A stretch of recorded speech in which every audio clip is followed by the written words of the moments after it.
মিলাদে তাবারক। আর আমি রান্না করছি আজকে ডাল দিয়ে ডিম দিয়ে, আর কিছু রান্না করি নাই। এই যে তাবারক খাইতেছে রুশনি। শুধু গোশ? কেন বিরিয়ানি খাও না? তোমার তরকারি কি?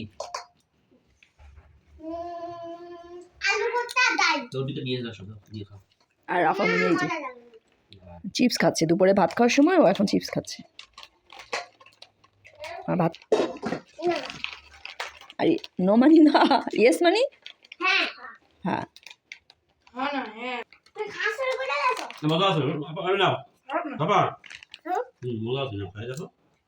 যাও আপুর কাছ থেকে খেয়ে আসো, যাও। নো মানে